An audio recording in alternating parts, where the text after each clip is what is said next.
Morning friends, welcome to finding my fire. और आज की वीडियो आप लोगों के लिए बहुत ही स्पेशल होने वाली है। क्यों स्पेशल होने वाली है? क्योंकि आज हम बात करने हैं बहुत ही इम्पॉर्टेंट एग्ज़ाम के बारे में कि उसको कैसे क्रैक करना है, वो क्यों मतलब ज़रूरी है और उसके लिए स्ट्रेटजी क्या होनी चाहिए, उसके लिए बुक्स क्या क्या होनी चाहिए। तो चलो वीडियो की स्टार्ट करते हैं। तो फर्स्टली मैं बता दूं, मैं आज बात करने वाली हूं हरियाणा में जो टीचर बनना चाहते हैं उन एस्पिरेंट के लिए ये वीडियो रहेगी। जो भी हरियाणा में टीचर बनना चाहते हैं तो उनके लिए होता है सबसे पहला स्टेप एचटेट एग्ज़ाम। अब ये एचटेट एग्ज़ाम क्या है? एचटेट एग्ज़ाम है हरियाणा टीचर एलिजिबिलिटी टेस्ट। ये एग्ज़ाम जो है हर साल करवाया जाता है सरकार की तरफ से, मतलब 1 ईयर में एक ही एग्ज़ाम होता है ये। और ये एग्ज़ाम का क्या रहता है प्रोसीजर, वो हम अभी डिस्कस करने वाले हैं। तो इसमें जो प्रोसीजर में पॉइंट रहता है वो ये है कि आपको ये एग्ज़ाम क्लियर करना होता है, मींस आपको सिर्फ पास करना होता है। ये होता है एग्ज़ाम 150 मार्क्स के लिए और आपको इसमें लेने होते हैं ओनली 90 मार्क्स। तो उसी अकॉर्डिंग इसकी स्ट्रेटजी, मींस इसको क्लियर करने की जो स्ट्रेटजी रहेगी वो भी चेंज हो जाती है कि उसको हम कैसे करवा सकते हैं कि हाँ, हमारा ये टेस्ट जो है फर्स्ट टाइम में ही हो जाए क्लियर और हमें बार बार इसको देना ना पड़े। क्यों नहीं देना पड़े? क्योंकि इसकी वैधता होती है लाइफ टाइम के लिए।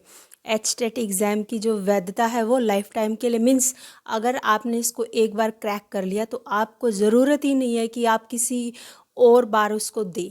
ठीक है, तो ये बहुत ही इम्पॉर्टेंट भी है और साथ ही साथ अगर आप इसको फर्स्ट अटैम्प्ट में ही कर लेते हैं तो ये बहुत ही बेनिफिशियल रहेगा आप लोगों के लिए।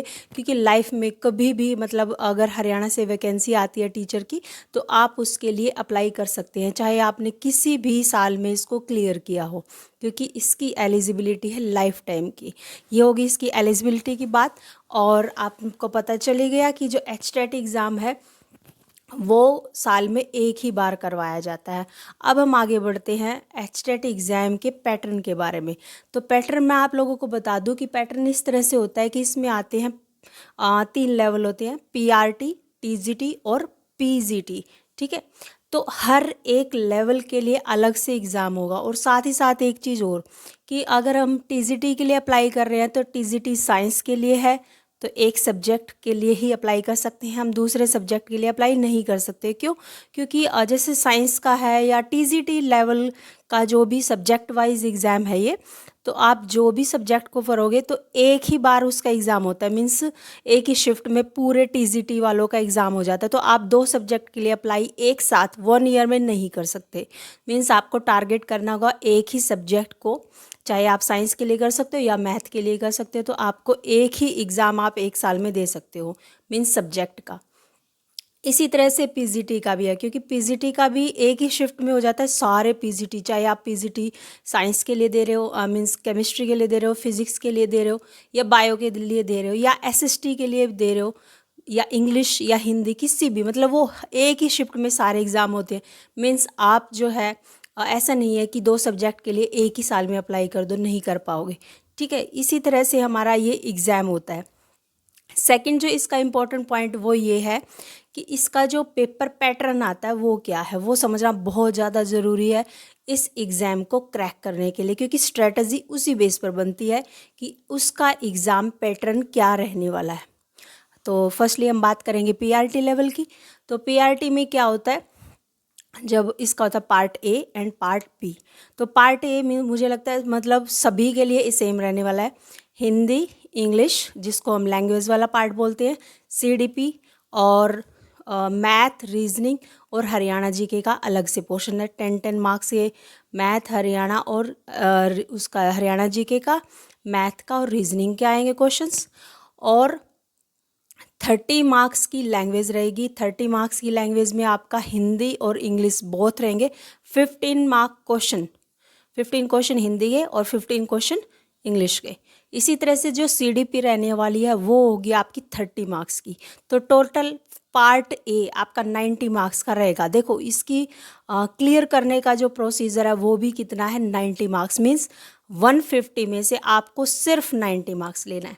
जैसे आपके 90 मार्क्स आए तो आप क्या हो गए, इस एग्ज़ाम को क्लियर कर चुके हो, क्रैक कर चुके हो। यही होती है इसकी स्ट्रेटजी समझने का पॉइंट। सेकंड जो पार्ट है उसमें आता है जो आप अप्लाई कर रहे हो। लेट कर लो कि आप पीआरटी के लिए अप्लाई कर रहे हो, तो पीआरटी में क्या आएगा, 30 मार्क्स की ईवीएस और 30 मार्क्स का मैथ। ठीक है, तो आपको प्रिपेयर करना पड़ेगा सब्जेक्ट जिसको बोल देते हैं सब्जेक्ट वाला पार्ट, उसमें 30 मार्क्स की आप ईवीएस प्रिपेयर कीजिए और 30 मार्क्स का मैथ प्रिपेयर कीजिए, आपका पीआरटी जो है वो क्लियर हो जाएगा। इसी तरह से हम बात करते हैं टीजीटी लेवल की। टीजीटी में क्या होता है, तो टीजीटी में होता है आपका ऐसे ही part A and part B.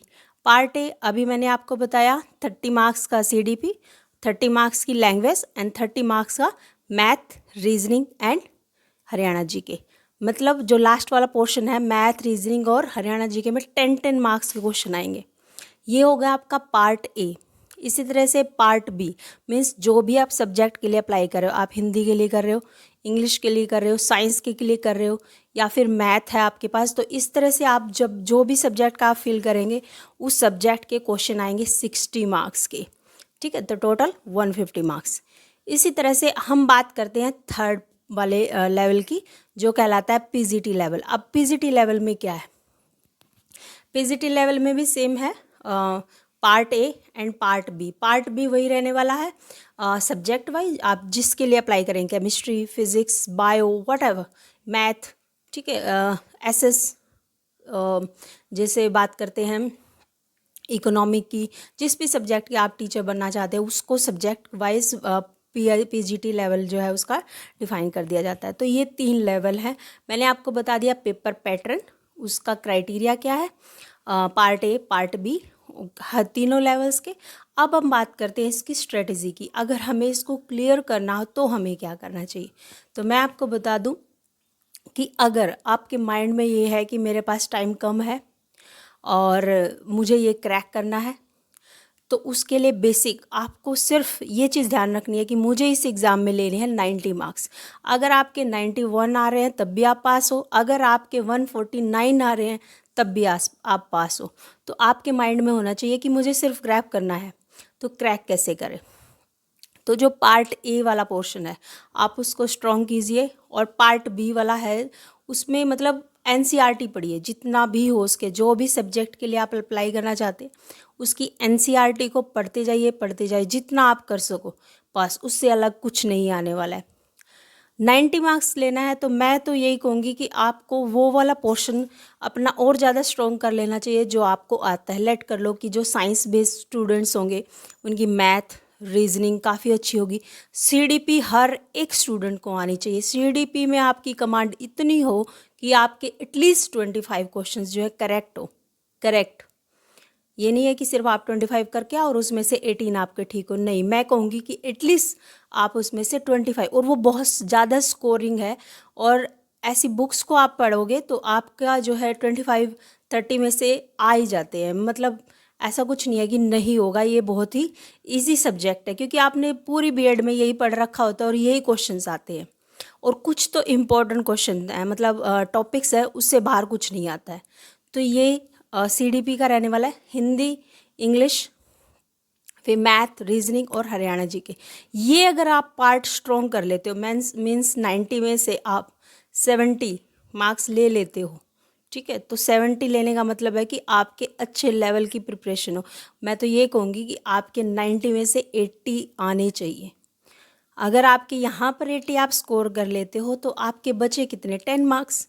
अगर किसी बच्चे ने मीन्स सब्जेक्ट नहीं उठाया तो मैं तो ये कहूँगी कि वो एटलीस्ट 30-20 मार्क्स तो सब्जेक्ट में भी स्कोर कर ही लेगा, क्योंकि इसमें नेगेटिव मार्किंग नहीं है। प्लस पॉइंट ये है, ठीक है, तो 30 आप वहाँ से ले लो, 70 यहाँ से ले लो। देखो आप क्रैक कर चुके होगे एग्ज़ाम, तो आपको स्ट्रेटजी बनानी है कि मुझे इसको क्लियर कैसे करना है, कि मेरे 90 कैसे आ सकते हैं। हमें तो सिर्फ 90 लेनी है ना, तो उसके अकॉर्डिंग आप अपने अकॉर्डिंग जो है काम कीजिए कि मैं हिंदी से यहाँ इतने मार्क्स ले लूँगी, इंग्लिश को इतना स्ट्रॉन्ग कीजिए कि मेरे 7-8 ऐसे आ जाएं। 7-8 नहीं, काम नहीं चलेगा, 12-13 मार्क्स आने चाहिए। ऐसे ही मैथ और रीजनिंग लेवल बहुत जीरो है, बहुत कम लेवल है। ऐसा नहीं है कि एसएससी लेवल के एग्ज़ाम में क्वेश्चंस आए हुए, नहीं, बहुत ही मिनिमम। एसएससी एमटीएस के भी आप लगाओगे ना, वो क्वेश्चन भी आप क्रैक कर जाओगे सारे क्वेश्चंस को। तो ऐसा नहीं है कि इसमें मैथ में आपको बहुत ज़्यादा कमांड होनी चाहिए, नहीं, आपके बेसिक क्लियर हो आप मैथ को सोल्व कर लोगे। रीजनिंग भी ऐसे ही है। और हरियाणा जीके के मेन टॉपिक है, जैसे खनिज हो गया, इसमें से क्वेश्चन आएगा ही आएगा। जैसे पॉलिटी है, उसमें से क्वेश्चन आएगा ही आएगा। 10 मार्क्स के क्वेश्चन लेने हैं आपको। तो आप इस तरह से अपने आप के जो सब्जेक्ट वाइज डिवाइड कर लीजिए कि मुझे 90 कैसे आ सकते हैं। ठीक है, ये होना चाहिए आपकी स्ट्रेटजी। और